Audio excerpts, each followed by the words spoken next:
The day Desmond decided to humiliate the janitor was the day he unknowingly destroyed his career. Desmond sneers at the new black janitor, deliberately spilling coffee on the freshly mopped floor. "Clean it again," he smirks. "That's what we pay you for." The janitor silently mops while Desmond mocks her natural hair to his laughing colleagues. Her shoulders remain straight, her eyes fixed on her task. The white executives chuckle nervously, their discomfort visible, yet outweighed by their desire to please the VP of Operations. As she turns to leave, he calls out, "Hey, mop girl, you missed a spot!" The janitor locks eyes with him, saying nothing, but her expression promises consequences. Something in her gaze makes Desmond's smile falter for just a second before he recovers with a dismissive wave. Little did Desmond know who was really behind that janitor's uniform. Alice Johnson arrives at Pinnacle Industries on a quiet Monday morning, her designer bag tucked away and replaced with a simple backpack. Her father, Gilbert Johnson, the rarely seen CEO and majority shareholder, asked her to evaluate the company culture before appointing her as COO. Multiple advanced degrees in corporate restructuring and an impeccable track record in turning around toxic workplaces make her uniquely qualified for both roles. 2 weeks as a janitor, Gilbert had said during their private dinner. See how they behave when they think no one important is watching. Alice agreed. Understanding a company's foundation meant experiencing its lowest levels. She reports to facilities management, where her credentials are a carefully crafted fiction. The supervisor hands her a uniform, equipment, and a schedule, with minimal training. "Most floors are straightforward," he explains. "Watch out for the executive level, especially Mr. Richards." Alice encounters Desmond Richards within her first hour. He emerges from the elevator as she cleans the lobby, his tailored suit and commanding presence drawing attention from everyone, except Alice, who continues working methodically. "You're new," he states, not a question. Before Alice can properly introduce herself, he interrupts. "My office needs attention first thing every morning, and stay out of sight during client meetings." His eyes scan her dismissively. "We prefer a certain professional appearance when clients visit." Throughout her first day, Alice observes how other employees take their cue from Desmond. Junior executives mimic his dismissive tone. Administrative staff avoid eye contact. Only Maria from HR and Jamal from IT acknowledge her with basic courtesy, a simple "good morning" or "thank you" when she cleans their areas. Alice notes how Desmond's behavior shifts dramatically between different employees. With white colleagues, he's collegial and respectful. With minority staff, his tone becomes condescending, his feedback harsher. These subtle differences would be invisible from an executive office, but are glaringly obvious from her current vantage point. That evening, Alice meticulously documents her observations in a small notebook while cleaning Desmond's office after hours. She notices a folder carelessly left on his desk labeled "Diversity Hires Damage Control" with her father's signature at the bottom of a memo. The signature looks wrong. The slant too steep, the loop too narrow. Alice carefully photographs the forged signature, wondering just how deep Desmond's deception runs. 3 days into her role, Alice pushes her cleaning cart past the main conference room. Inside, Desmond addresses department heads, his voice carrying through the partially open door. "These departments are underperforming," he states, pointing to a projection. "Coincidentally, they're also where we concentrated our diversity initiatives last quarter." He emphasizes the word with subtle mockery. "The budget cuts must come from somewhere, and the data makes our decision clear." Alice notices the data lacks context. No mention of these departments' reduced resources or recent staffing changes. She leans slightly closer, her mop accidentally knocking against the doorframe. The room falls silent. Desmond's head snaps toward the sound. "Excuse me," he says to the executives before striding to the door and pulling it fully open. "What are you doing?" His voice is low but sharp. "Just cleaning, sir," Alice responds calmly. "I didn't mean to interrupt." "Yet you did." Desmond steps into the hallway, partially closing the door behind him. The executives remain visible through the glass walls, watching uncomfortably. Eavesdropping doesn't fall under your job description. I wasn't eavesdropping, sir. Alice maintains steady eye contact, though I couldn't help noticing the performance metrics seem to omit several relevant variables. Excuse me? The departments you've targeted for cuts recently had their administrative support reduced by 30%, Alice continues. That impact doesn't appear reflected in your efficiency calculations. I wasn't aware janitors had MBAs, Desmond says, loud enough for those inside to hear. His recovery is quick, his tone shifting to theatrical amusement. Cleaning supplies are in the closet, not the boardroom. You're paid to clean, not think. His colleagues laugh nervously as he returns, closing the door firmly behind him. Alice resumes mopping, noting which executives seemed uncomfortable with the exchange versus those who enjoyed her humiliation. Later, as Alice cleans the women's restroom, Maria from HR enters. After checking they're alone, she speaks quietly. I'm sorry about Mr. Richards. He wasn't always like this. Maria washes her hands slowly. Since Gilbert's been away, Desmond's been pushing boundaries, changing the culture. Some of us are just trying to survive until Mr. Johnson returns. Alice nods thoughtfully. And when will that be? The board meeting next week. Maria dries her hands. Hopefully things will improve then. As Alice leaves that evening, she receives a text from her father. Status report needed. Board pushing for immediate leadership transition. The next morning, Desmond calls an impromptu all-staff meeting in the largest conference room.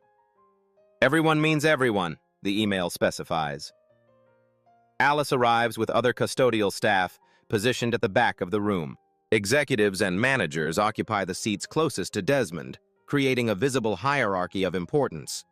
Pinnacle Industries is entering a critical phase, Desmond begins, standing tall at the head of the table. Our new efficiency protocols will streamline operations and maximize shareholder value.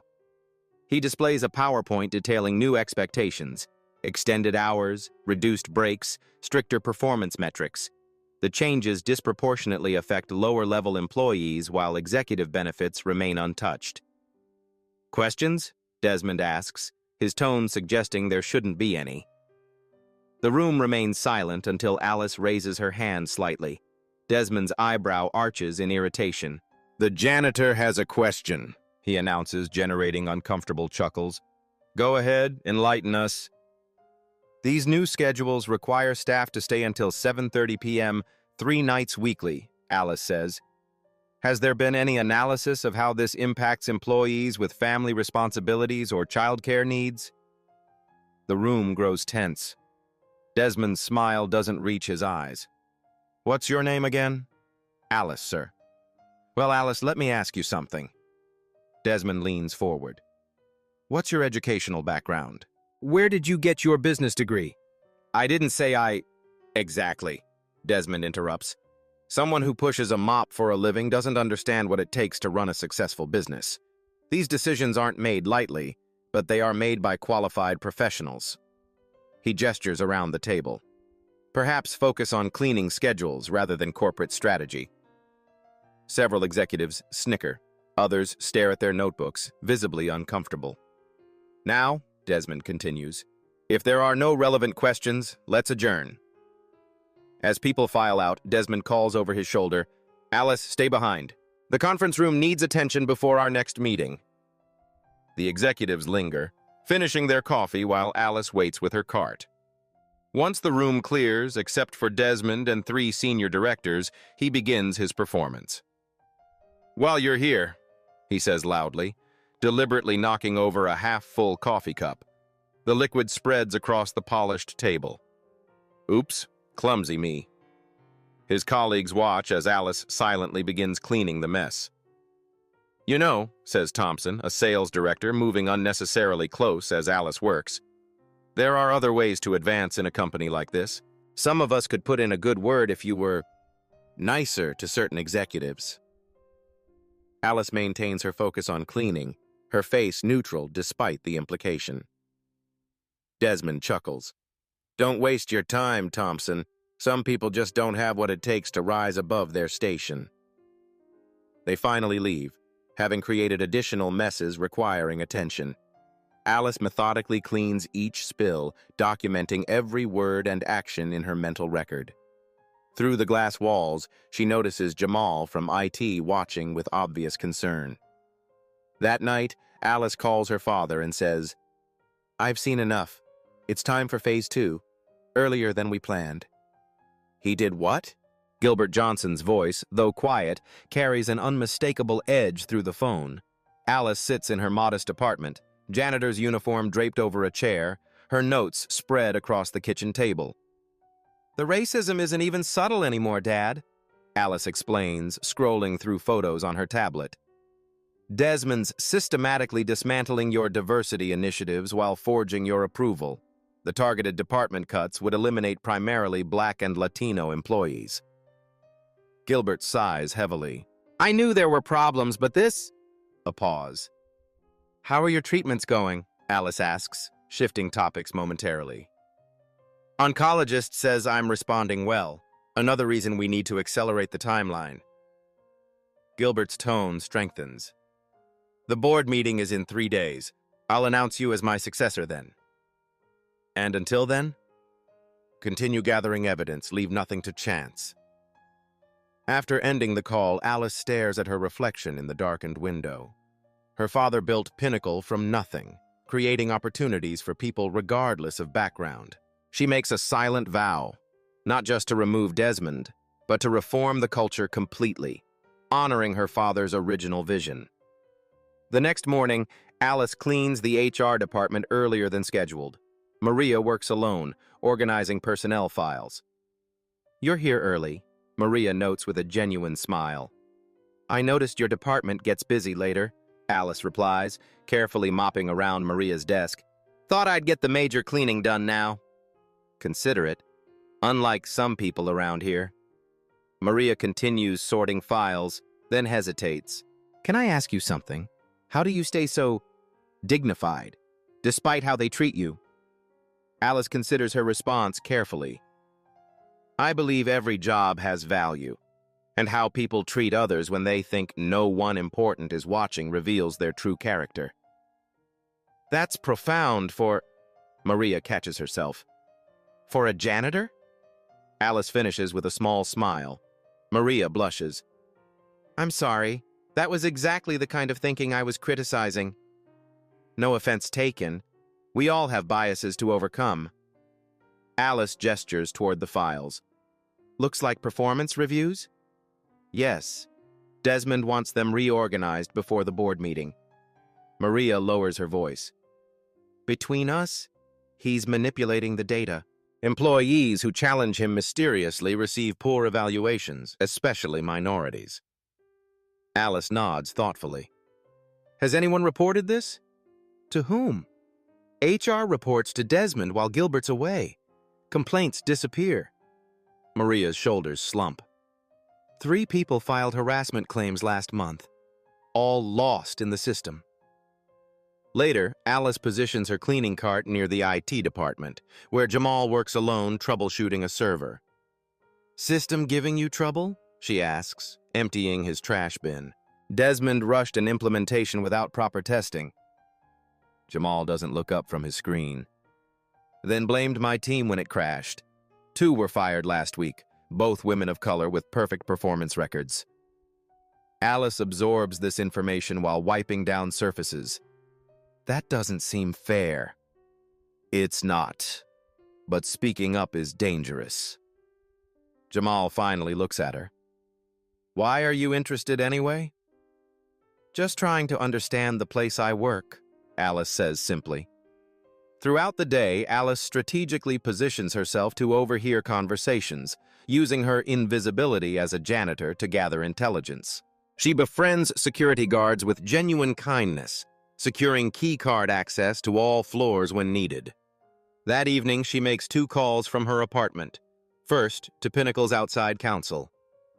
"This is Alice Johnson, Gilbert Johnson's daughter," she identifies herself. "I need documentation prepared for potential terminations and legal actions. Highest confidentiality required." Her second call reaches colleagues at competing firms who've encountered Desmond at industry events. "I need honest accounts of any racist or discriminatory behavior you've witnessed," she explains. "On the record, with dates and details." Alice updates her files with new information, building a comprehensive case. While reviewing Desmond's email screenshots provided by a confidential source, she discovers something alarming: a detailed plan to present Gilbert with a forced retirement package at the upcoming board meeting, citing his health concerns as justification for immediate leadership change. Alice closes her laptop, her path forward crystal clear. Desmond isn't just targeting employees, he's orchestrating a coup. Desmond strides through the office with newfound confidence the following morning. His coup plans well in motion. He no longer bothers masking his true nature. The executive floor buzzes with tension as he implements a new, enhanced productivity tracking system for custodial staff. "Effective immediately," he announces to the facilities manager loud enough for Alice to hear nearby. "Janitorial staff must check in every 30 minutes via the new app. Any gap in reporting will trigger immediate supervisory review." The facilities manager protests weakly. "Sir, they're cleaning across multiple floors. Having to stop every half hour will actually reduce efficiency." "Are you questioning my directives?" Desmond's voice drops dangerously. "No, sir, I'll implement it immediately." Alice receives her tracking notification minutes later. The system requires her to take photos of completed work areas with facial verification to prove she personally performed the tasks. The requirements border on harassment, clearly designed to humiliate rather than improve performance. By mid-morning, Desmond hosts potential investors in the main conference room. As the catering staff arranges refreshments, he suddenly points toward Alice, who cleans windows in the adjacent hallway. "You, come here." He snaps his fingers. "Our catering seems understaffed today. Serve coffee to our guests." Alice complies professionally, moving to the credenza to prepare the service. She feels the investors watching her uncomfortably as Desmond continues his presentation. "As you can see, Pinnacle Industries maintains exceptional standards at every level," Desmond declares, while Alice carefully pours coffee for the first guest. "Even our support staff represents our commitment to excellence." As Alice serves the lead investor, Desmond sighs dramatically. "Stand straight, please. Proper posture reflects company values." The investor accepts his coffee with a tight smile, making direct eye contact with Alice. "Thank you," he says pointedly. After the investors depart, Desmond corners Alice in the supply closet. "You deliberately made me look bad in there," he hisses, blocking the doorway. "I simply did what you asked, Mr. Richards," Alice responds evenly. "Don't play innocent. I saw those looks you exchanged with Davis." His face flushes with anger. "Your attitude is undermining company morale." "My attitude, sir? That's exactly what I mean." Desmond steps closer. "You think you're smarter than your position. Let me be clear. You're replaceable. Dozens would take your job tomorrow." "Is that a threat, Mr. Richards?" "It's a reality check." Desmond checks his watch. "Since you have so much energy for insubordination, you can clean the basement storage rooms. They haven't been touched in years." He walks away, satisfied with his punishment. What Desmond doesn't realize is that he's just granted Alice access to the company's archived records, boxes of documents predating digital conversion, stored and forgotten. Alice spends hours in the dusty basement, methodically examining files. She discovers patterns in personnel records spanning years, successful initiatives started by Black and Latino employees, subsequently credited to white managers in official documentation. Behind many of these reassignments, Desmond Richards' signature. As she organizes the evidence, a sealed envelope falls from between older files. It's addressed to Gilbert Johnson, marked "Confidential Whistleblower Report." The seal remains unbroken. Inside, Alice finds a detailed complaint about Desmond's discriminatory practices from 3 years earlier, a report that never reached her father's desk.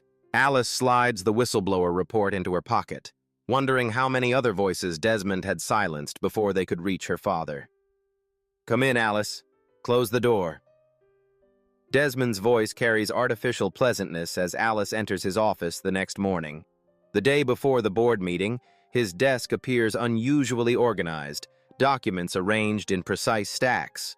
Alice stands quietly, hands folded at her waist, waiting. Desmond studies her, fingers steepled beneath his chin. You've been with us, 2 weeks now? He doesn't wait for confirmation. In that time, you've demonstrated unusual attentiveness to company operations. Alice remains silent, face neutral. Several people have noticed you taking notes. Desmond pulls her small notebook from his drawer, waving it casually. Found this in your cleaning cart. Interesting reading. Those are my personal notes, Mr. Richards. About Pinnacle employees and operations. His smile tightens. Given your position, that raises concerns. I note cleaning schedules and areas needing special attention, Alice responds calmly. Nothing inappropriate. Perhaps. Desmond leans back in his leather chair. But it could be interpreted differently. As, say, gathering information for a discrimination lawsuit? The accusation hangs in the air. Alice maintains steady eye contact, revealing nothing. Listen, Alice. Desmond's tone shifts to what he likely considers reasonable. I recognize ambition, even in unexpected places. Someone with your observational skills could be valuable in the right position. He slides a folder across the desk. I'm prepared to offer you a promotion to head of facilities management. Significant pay increase, office instead of a cart. All I need is this notebook and your signature on this NDA. Alice glances at the document without touching it. I appreciate the offer, Mr. Richards, but I'm comfortable in my current role. Desmond's facade cracks slightly. Don't be foolish. This opportunity won't come twice. Is there a problem with my performance as a janitor? No, but... Then I'll continue my duties as assigned. Alice takes a small step back. My notes help me remember my tasks, nothing more. The pleasantness evaporates from Desmond's expression. Let me be clear about your situation. I've handled troublemakers before. Jobs are hard to find for people like you, especially with negative references. People like me, Mr. Richards? People who don't understand their place. Desmond stands, emphasizing his height advantage.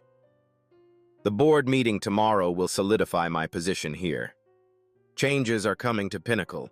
Changes that won't favor those who oppose me. Alice maintains her composure, which visibly frustrates Desmond further. Tomorrow morning, you'll clean the executive bathroom during the board meeting, he orders. I want it spotless for the celebration afterward. You're dismissed. After leaving his office, Alice navigates to the IT department where Jamal works alone on a terminal. Need something? He asks, glancing up. Just emptying trash, Alice replies, closing the door behind her. Actually, I could use your help. Jamal's eyebrows rise skeptically. I've noticed concerning patterns in how Mr. Richards treats employees, Alice continues, particularly minorities. Join the club, Jamal mutters, returning to his screen. I'm gathering documentation, evidence of misconduct. Jamal's fingers pause over his keyboard. That's a dangerous game. Sometimes risk is necessary for change. After a long moment, Jamal sighs. What exactly are you looking for? By evening, Alice has secured digital evidence of Desmond's misconduct, including emails discussing managing the diversity problem and directives to hide complaints from Gilbert. Maria from HR quietly provides records of complaints that were supposedly lost. In her apartment, Alice prepares for the next day. She lays out a pristine executive suit, arranges documents in a leather portfolio, and reviews her comprehensive evidence file. Her expression remains calm, but determination radiates from her every movement as she rehearses exactly how tomorrow's confrontation will unfold. As Alice reviews her evidence, Desmond calls his allies on the board. Everything's set for tomorrow. Gilbert won't know what hit him. Morning light streams through Pinnacle Industries' glass facade as executives arrive for the board meeting. Desmond stations himself in the lobby, greeting board members with practiced charm. His tailored suit and confident smile project the image of a leader already assuming control. Alice pushes her cleaning cart through the executive floor, head slightly bowed, invisible to the power players gathering around her. She feels Desmond's eyes tracking her movements, his satisfaction palpable at seeing her in her proper place on this pivotal day. As she wipes down a decorative table near the boardroom entrance, Desmond approaches with two board members. "We had some issues with substandard cleaning recently," he announces loudly, ensuring others hear. "Standards have slipped in several areas during Gilbert's absence." The board members glance at Alice uncomfortably but say nothing. "The executive bathroom needs particular attention today," Desmond continues, addressing Alice directly. "I expect it immaculate for our post-meeting celebration." He turns to security personnel standing nearby. "She's restricted to ground floor and executive bathroom only. No exceptions." The security guard nods, avoiding eye contact with Alice. "Yes, Mr. Richards," Alice responds quietly, gathering her supplies. Desmond smirks, believing he's neutralized any potential disruption. He directs the board members toward the conference room with a theatrical sweep of his arm, his confidence bordering on arrogance. Board members continue arriving, taking their seats around the polished table. Conversation quiets as Gilbert Johnson enters last. His frame appears thinner from cancer treatments, but he carries himself with undiminished dignity. Board members rise respectfully as he takes his position at the head of the table. "Gilbert, wonderful to see you," Desmond diffuses, rushing to pull out the CEO's chair. "How are the treatments progressing?" "Well enough," Gilbert responds simply, his expression revealing nothing. "We've all been concerned," Desmond continues, his voice projecting just the right amount of practiced sympathy. "The company has missed your guidance." "Has it?" Gilbert surveys the room. "I'm eager to hear your assessment." Meanwhile, Alice enters the women's locker room carrying her cleaning supplies and a garment bag. Maria waits inside, nervously checking her watch. "Everyone's in the boardroom," she confirms. "Are you sure about this?" "Completely." Alice changes quickly, transforming from janitor to executive. Her tailored suit fits perfectly, her hair now styled in a sophisticated updo. She applies minimal makeup with practiced efficiency, the transformation remarkable yet somehow revealing her true self rather than creating a disguise. "How will you get up there?" "Desmond restricted elevator access," Maria worries. "There's more than one way to reach the top." Alice smiles confidently. "The service elevator bypasses security protocols." In the boardroom, Desmond stands before a polished presentation, digital slides displaying carefully curated performance metrics. "As you can see," he explains, gesturing to color-coded graphs, "these departments consistently underperform despite increased resource allocation. The screen highlights primarily minority-led divisions. My restructuring proposal addresses these inefficiencies through strategic personnel adjustments." Board members review the data with furrowed brows. Gilbert watches silently, his expression unreadable. "Which brings me to a difficult but necessary discussion," Desmond continues, his tone softening. "Gilbert, your health situation requires consideration of leadership continuity, the stress of day-to-day operations during your treatment." He pauses as the executive bathroom door opens. All heads turn toward the unexpected interruption. The boardroom falls silent as Alice emerges not in her janitor's uniform, but in an impeccable executive suit, carrying a portfolio stamped with the company logo and her father's personal seal. Alice walks confidently into the boardroom, her steps measured and deliberate. Desmond freezes mid-sentence, his presentation forgotten as confusion, then recognition, then horror wash across his face in rapid succession. Board members stare in bewilderment at the transformation. The woman they had either ignored or seen being humiliated now commands the room with unmistakable executive presence. Gilbert rises from his chair, a smile breaking through his previously neutral expression. He moves to embrace his daughter, the gesture both professional and warmly paternal. "Board members," Gilbert announces, his voice stronger than it has been all morning. "Meet Alice Johnson, my daughter." Murmurs ripple through the room as connections form in stunned minds. Gilbert continues, "Alice holds 3 advanced degrees, including an MBA from Wharton, and has spent the last decade turning around troubled corporate cultures across multiple industries." He places a hand on her shoulder, pride evident in his gesture. "And as of this moment, she is Pinnacle Industries' new Chief Operating Officer." The silence deepens. Desmond's face drains of color, his knuckles white against the presentation remote still clutched in his hand. Board members exchange glances, processing this revelation and its implications. Alice takes a seat at her father's right hand, calmly placing her portfolio on the table and opening it with practiced precision. Her movements are unhurried, allowing the dramatic tension to build naturally. "Before Mr. Richards continues his presentation," Alice says, her voice clear and authoritative, "I'd like to share my observations from my 2 weeks working undercover as a janitor at my father's request." Desmond finds his voice, though it cracks slightly. "This is highly irregular. We have an agenda, which now includes this report," Gilbert interrupts firmly. "Please continue, Alice." Alice begins methodically outlining the systemic discrimination she witnessed, providing specific dates, times, and witnesses. She references emails, conversations, and decisions documented during her time undercover, painting a comprehensive picture of the toxic culture Desmond cultivated during Gilbert's absence. On Tuesday, March 8th, Mr. Richards explicitly targeted minority-led departments for budget cuts, while presenting misleading performance metrics that omitted crucial context. Alice slides documents toward board members. The original performance data shows these departments actually outperformed expectations when accounting for reduced resources. She continues through her evidence, her delivery precise and unemotional, allowing the facts to speak for themselves.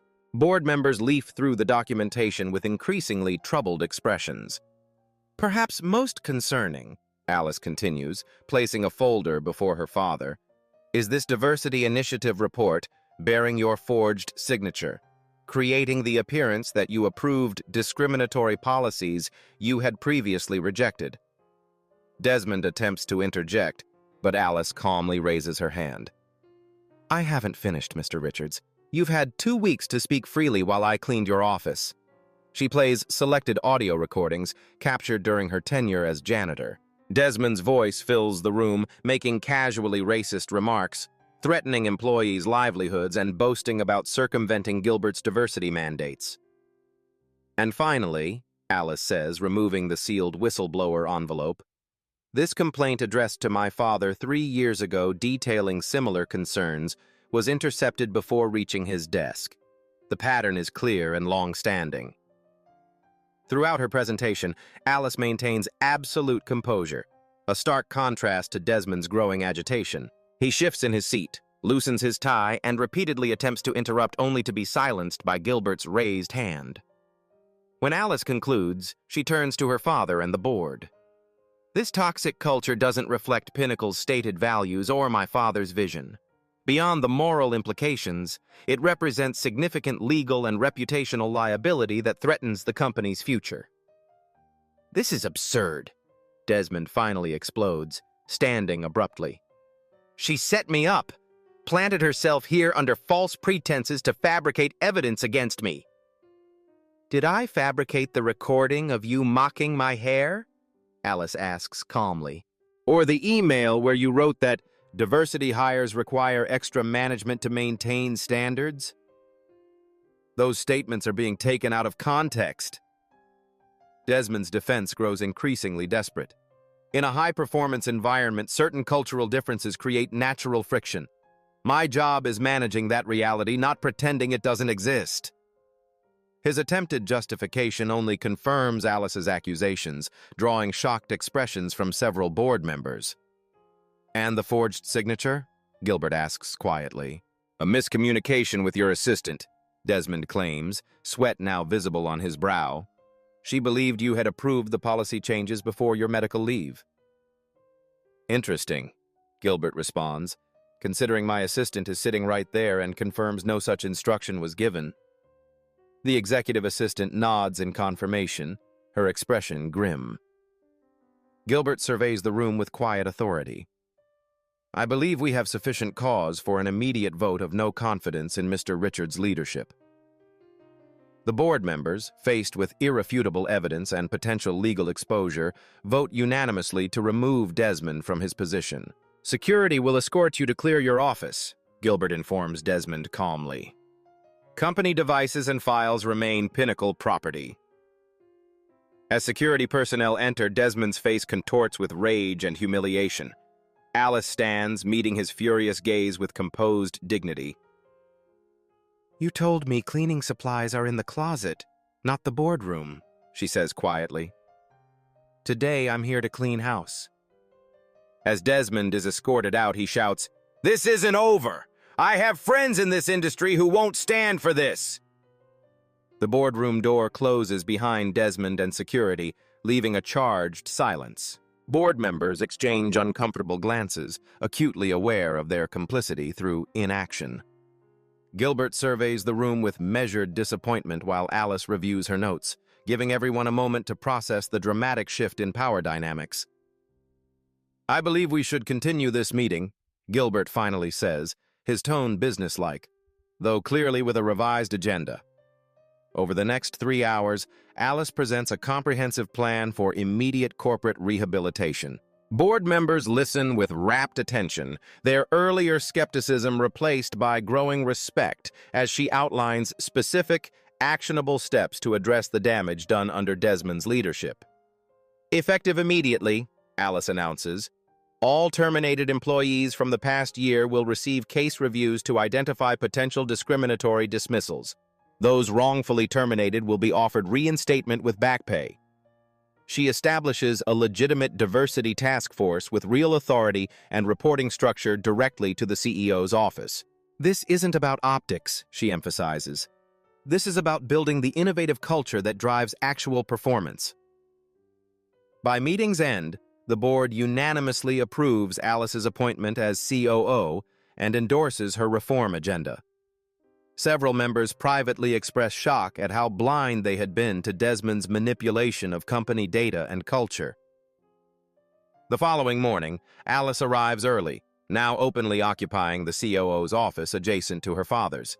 She reviews personnel files, identifying key allies and enablers of the previous toxic regime. Her office door remains open, a deliberate contrast to Desmond's closed-door approach. Your 9 a.m. is here, her assistant announces.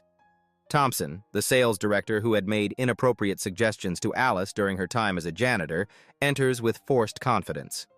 Quite the performance yesterday, he begins, attempting familiarity as he takes a seat uninvited. Desmond obviously crossed lines, but between us, some of this feels like an overreaction.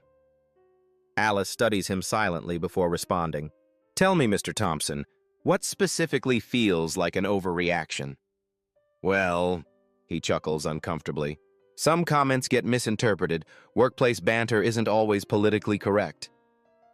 Banter, Alice repeats, like suggesting a janitor could advance by being nicer to certain executives. Thompson's smile falters. That was just joking around, nothing serious. Interesting. Alice opens a folder on her desk. Because we have 17 similar jokes documented from you in the past year, directed at female employees. Would you like to hear them quoted back? This is ridiculous. Thompson shifts in his seat, tie suddenly too tight. You can't possibly build a case from offhand remarks. Actually, we can and we have. Alice slides a document across the desk.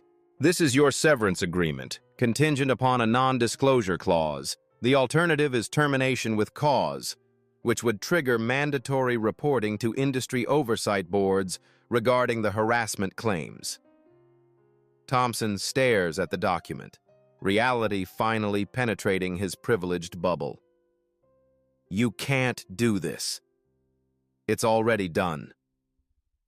Alice stands, signaling the meeting's end. You have until noon to decide which exit you prefer. Throughout the week, Alice conducts similar meetings with executives who enabled Desmond's behavior. Some demonstrate genuine remorse, acknowledging their failure to intervene. "I knew it was wrong," admits the marketing director, voice trembling slightly. "But I have 3 kids in college. I convinced myself staying silent was protecting my family." Fear is a powerful motivator, Alice acknowledges. But so is accountability. Are you willing to be part of rebuilding this culture the right way? Those showing authentic responsibility receive second chances with clear expectations. Others who defend the old culture face termination or voluntary departure with carefully worded agreements protecting the company's interests. By week's end, Alice has restructured the executive team, promoting qualified individuals previously overlooked due to bias.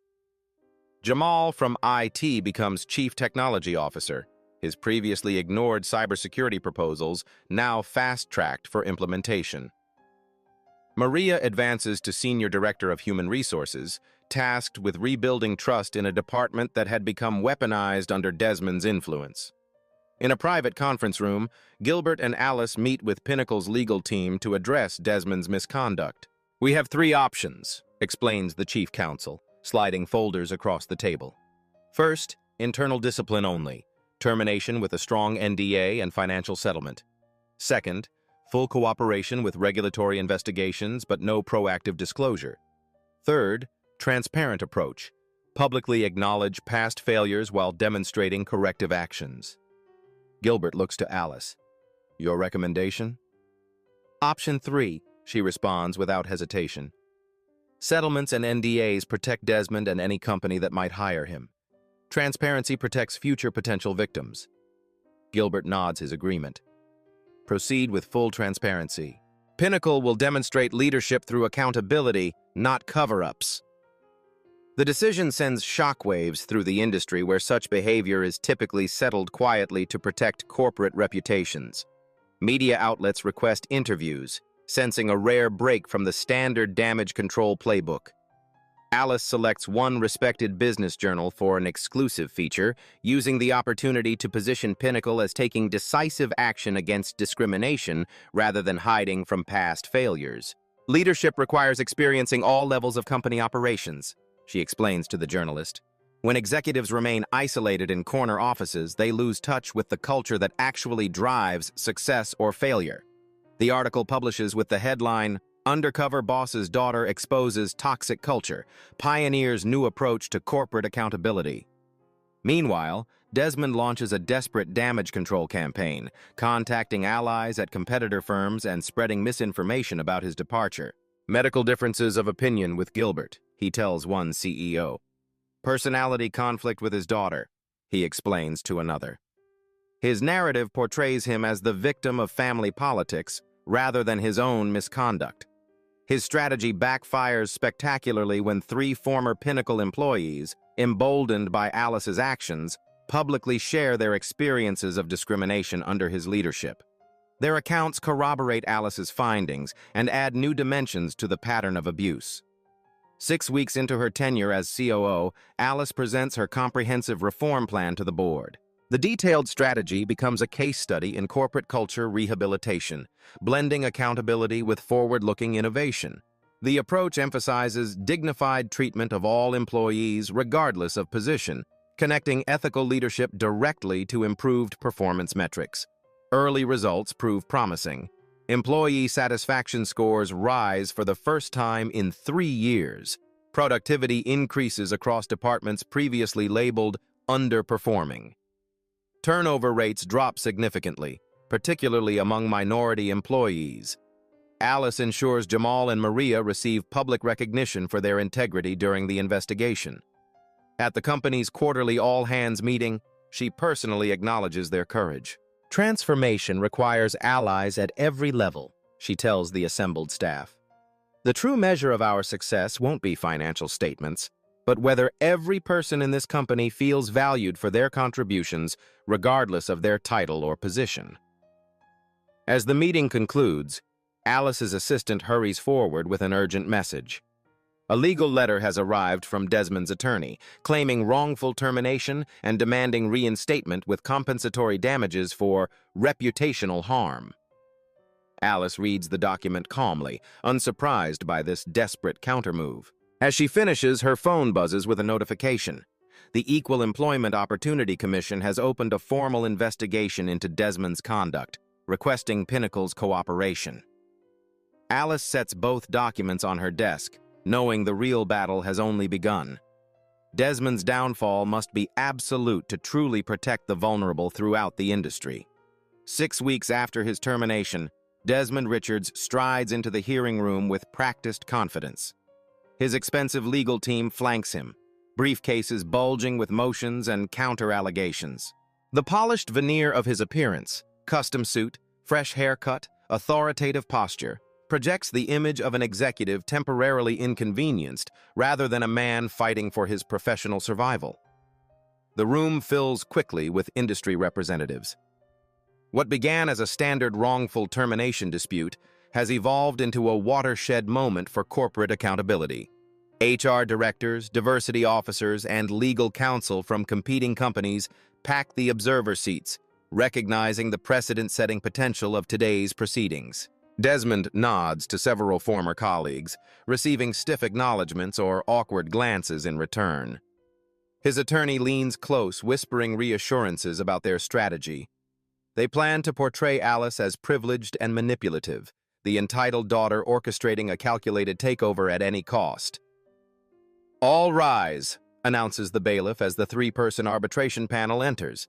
Unlike typical employment disputes handled privately, Desmond's aggressive legal filings and public statements have transformed this into a formal hearing with binding authority under industry governance rules. Alice sits at the respondent's table, her expression composed and attentive. Gilbert joins her in support, though she leads the defense herself. Their legal team appears notably smaller than Desmond's arsenal of attorneys, projecting quiet confidence rather than overwhelming force. Desmond's lead counsel opens with precisely the narrative they telegraphed, casting him as victim of nepotism and corporate politics.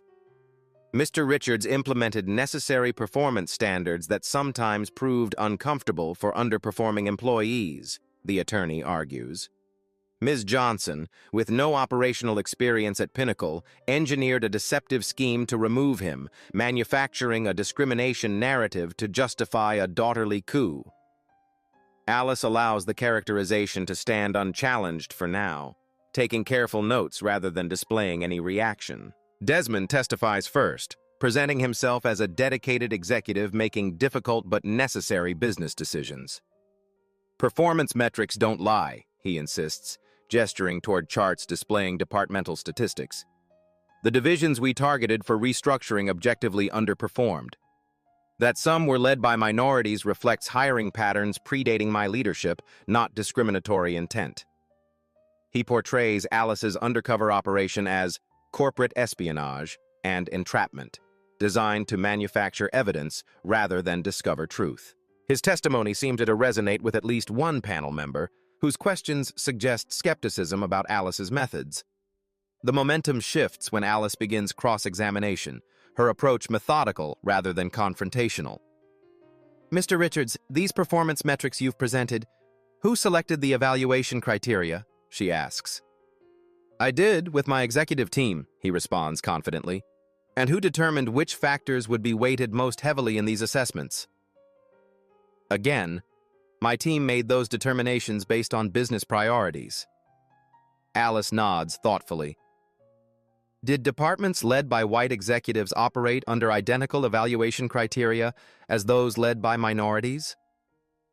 Desmond hesitates fractionally. "All departments were held to the same standards of excellence." "That wasn't my question," Alice notes calmly. "Were the specific evaluation criteria identical?" "Different business functions require different metrics," Desmond counters, his composure slipping slightly. "Indeed they do," Alice agrees before displaying side-by-side comparisons on the room's monitors. Could you explain why minority-led departments were evaluated primarily on short-term profitability, while white-led departments received significant weighting for strategic positioning and future growth potential? The questioning continues in this vein, systematically dismantling Desmond's narrative of objective assessment. But the true devastation begins when Alice calls her first witnesses, not Pinnacle employees, but executives from other companies where Desmond previously worked. A former colleague testifies about Desmond's candid statements at an exclusive industry retreat. He explicitly described techniques for removing diversity hires without triggering discrimination lawsuits. He called it managing organizational immune response to foreign elements.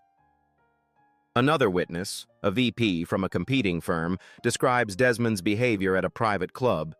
He advised me to create impossible performance standards specifically for minority employees, then document every minor infraction while overlooking similar issues from white employees. With each testimony, Desmond's face darkens. His legal team frantically passes notes, strategy crumbling under the weight of consistent accounts spanning his entire career. What emerges isn't an isolated incident or misunderstanding, but a calculated pattern of discrimination executed with increasing sophistication throughout his professional life. When Desmond returns to the stand, his composure has vanished. Under precise questioning about the whistleblower complaint he intercepted, he lashes out. Gilbert wanted results, not excuses. The diversity mandate was political window dressing, not serious business strategy. I did what was necessary to maintain standards while checking the right boxes for public consumption. So you admit to undermining Pinnacle's diversity initiatives? Alice asks quietly. Someone had to prioritize merit in the face of identity politics. Desmond's voice rises, his carefully constructed professional persona cracking completely. You people always cry discrimination when you can't perform at the level required. The room falls silent. You people, Alice repeats calmly. Desmond realizes his error too late. His final desperate attack targets Alice's character directly. You've never earned anything on merit. Daddy's little princess playing dress-up as an executive using race as a weapon because you can't compete on ability. The panel chair interrupts, calling a recess. Desmond's attorneys huddle around him, urgently whispering damage control strategies, but his expression shows he already understands what they won't explicitly say. He's destroyed his own case. When the panel returns, their decision is unanimous. Beyond rejecting his wrongful termination claim, they issue a formal censure for professional misconduct and refer the case for potential civil rights violations. Desmond sits motionless as the ruling details how his behavior violated industry ethics standards and potentially federal law. As he gathers his papers with trembling hands, former colleagues avoid his gaze. His phone buzzes, his last potential employer rescinding their tentative offer after witnessing his implosion. Desmond Richards, once on track for a CEO position, now faces a future as an industry pariah. As Desmond exits in disgrace, Alice receives an urgent call. Several other companies are requesting her help in evaluating their corporate cultures. 3 months after the hearing, Pinnacle Industries thrives with renewed energy. The executive floor now features glass-walled offices and collaborative spaces, symbolic of the company's cultural transformation. Quarterly results exceed expectations. Employee satisfaction scores reach record levels, turnover drops 60%, and productivity shows double-digit increases, particularly in previously underperforming divisions now flourishing under new leadership. Alice implements her signature Walk in Their Shoes program, requiring executives to periodically work alongside employees at various levels. Though initially met with resistance from status-conscious executives, the program's results speak volumes. Companies adopting similar approaches report immediate insights into inefficiencies and cultural barriers invisible from corner offices. Pinnacle hosts an industry conference on inclusive workplaces. Gilbert, now in remission, delivers the opening address. I built this company believing I created a meritocracy, but failed to recognize how privilege shaped my perspective. My executive office insulated me from realities immediately visible from the janitor's closet. The conference features reformed executives who previously enabled toxic practices. Thompson admits candidly, "I convinced myself certain behaviors were normal. I never questioned who those unwritten rules excluded until facing consequences personally." Industry leaders listen with unprecedented receptiveness, recognizing the competitive advantages of inclusive cultures. Companies begin proactively reviewing their practices rather than waiting for public relations disasters. Jamal now heads Pinnacle's innovation department, where his previously ignored ideas flourish into market-leading technologies. Maria implements groundbreaking human resources policies that become industry standards. As the conference concludes, Alice receives an urgent message from Innovate Tech's CEO. "We need your help. Our culture is destroying us from within." Alice studies the message, knowing that transforming the industry's largest company would create a tipping point no competitor could ignore. 1 year later, Pinnacle stands transformed. The company has received multiple awards for workplace excellence and innovation. Employee satisfaction remains at record highs. Alice walks through the open office layout, chatting with employees across departments. She wears business casual attire, another shift from past rigid hierarchies. In her office, a janitor's badge hangs framed beside her degrees. "It reminds me that perspective determines what we see," she explains to a new hire. From the CEO's office, you see strategy and metrics. From the janitor's closet, you see people and culture. Both views are essential. Desmond's consulting practice failed, his reputation irreparably damaged. Alice takes no pleasure in his downfall, focusing instead on sustaining positive change without creating new power imbalances. The executive dining room has become a communal space. Alice regularly eats with staff from various departments, today joining Maria and Jamal in the main cafeteria. "Sometimes I can't believe how much has changed," Maria says, watching employees mingling comfortably. "The most significant changes aren't in policy but everyday interactions," Alice observes. "How people speak to each other, who gets heard in meetings." Gilbert approaches their table, now semi-retired and fully recovered. "The board approved the Pinnacle Foundation," he announces, "dedicated to workplace equity initiatives, funded by 5% of annual profits." "How does it feel seeing your legacy evolve?" Alice asks. "Humbling," Gilbert admits. "I never recognized barriers invisible from my perspective until you showed me."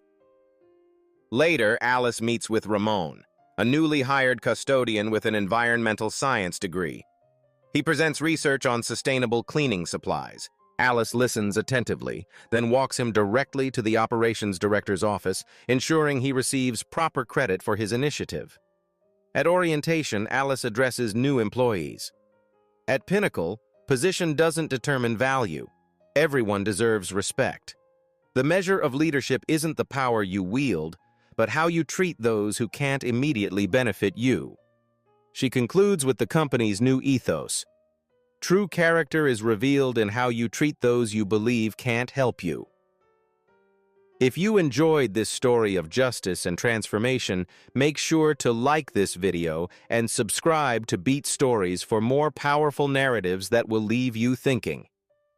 Hit that notification bell so you never miss our daily uploads of satisfying revenge, redemption, and life-changing moments. What happened today isn't just a story, it's a reminder. Silence protects systems, but courage rewrites them. At Beat Stories, we don't just watch change, we document it. Subscribe for more real stories that challenge power and amplify truth.